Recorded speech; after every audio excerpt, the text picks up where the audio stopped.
ஹாலம் எல்லாருக்கும் வணக்கம். சூர்யா நடித்த கங்குவா படத்துக்கு கலவையான விமர்சனங்கள் வந்துக்கிட்டு இருக்கு. அதுக்கு ஜோதிகாவோட பதிலடி. நான் இந்த நோட்டை ஜோதிகாவா ஒரு சினிமா லவ்வராக எழுதுகிறேன், சூர்யாவோட பொண்டாட்டியாக இல்லை அப்படின்னும் சொல்லியிருக்காங்க. அவங்க டைரெக்டாகவே சப்போர்ட் பண்ணலாம், அதுக்கான எல்லா உரிமையும் பார்த்திங்கன்னா அவங்களுக்கு இருக்குது. இது தேவையில்லாத ஒரு லைன். கங்குவா ஒரு அருமையான படம். சூர்யாவை நினச்சி எனக்கு ரொம்ப பெருமையாக இருக்குது.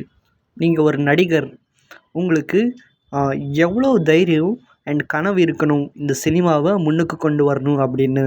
3 hours மூவியில் ஃபஸ்ட்டு 1/2 hour அந்த சவுண்டு கேட்கவே முடியல. அது ஒன்று ஒத்துக்க வேண்டிய ஒரு விஷயம். பட் கங்குவா படத்தில் வந்த சீன்ஸ் இதுக்கு முன்னாடி தமிழ் சினிமாவில் யாருமே எக்ஸிக்யூட் பண்ணலை அப்படின்னும் சொல்லியிருக்காங்க. இந்த நெகட்டிவ் ரிவ்யூஸ் எல்லாம் மீடியா கிட்டேருந்து பார்க்கும்போது எனக்கு ரொம்ப சர்ப்ரைசிங்காக இருக்குது.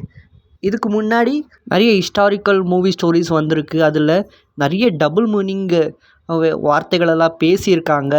அந்த பிக் பட்ஜெட் மூவிஸ்க்கு மீடியா அவ்வளோவா நெகட்டிவ் சொல்லலை. ஆக்சுவலாக கங்குவாவுக்கு என்ன பாசிட்டிவாக இருக்குது அப்படின்னா, women sequence in second of young boys love betrayal for Kanguva. அவங்க ரிவ்யூ பண்ணும்போது நல்ல விஷயங்களை ரிவ்யூ பண்ண மறந்துட்டாங்க அப்படின்னு நினைக்கிறேன் அப்படின்னு ஜோதிகா சொல்லியிருக்காங்க. எனக்கு என்ன ரொம்ப சர்ப்ரைசிங்காக இருக்குன்னா, ஃபஸ்ட் ஷோ முடிகிறதுக்கு முன்னாடியே நிறைய நெகட்டிவ் ரிவ்யூஸ் வரதுக்கு ஆரம்பிச்சிருச்சு. அது யாரோ ஒரு மல்டிபிள் குரூப்ஸ் ப்ரொபகண்டாஸ் தான் பண்ணிகிட்ருக்காங்க. இந்த படம் 3Dயில் ரொம்ப எஃபர்ட் போட்டிருக்காங்க. அதுக்கான பாராட்டு பார்த்திங்கன்னா வந்தே ஆகணும். when it deserves applause for the concept effort taken by team 3 create 3D such magnificent visual.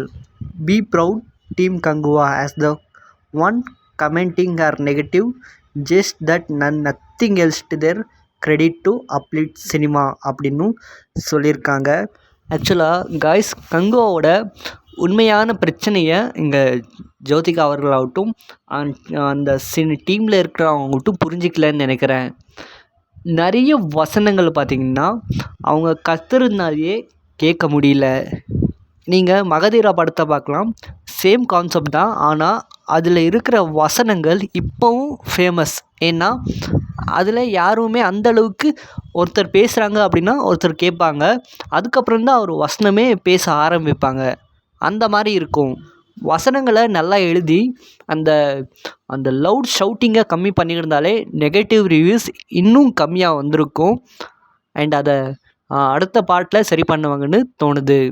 And உங்களுக்கு கங்குவா படம் எந்தளவுக்கு ஒர்க் அவுட் ஆச்சு அப்படின்னு கமெண்ட் பண்ணுங்கள், ஷேர் பண்ணுங்கள். வீடியோ பிடிச்சா மறக்காமல் லைக் பண்ணுங்கள். இதே மாதிரி நிறைய வீடியோஸ்க்காக தமிழ் ட்ரெண்டை சப்ஸ்கிரைப் பண்ணுங்கள்.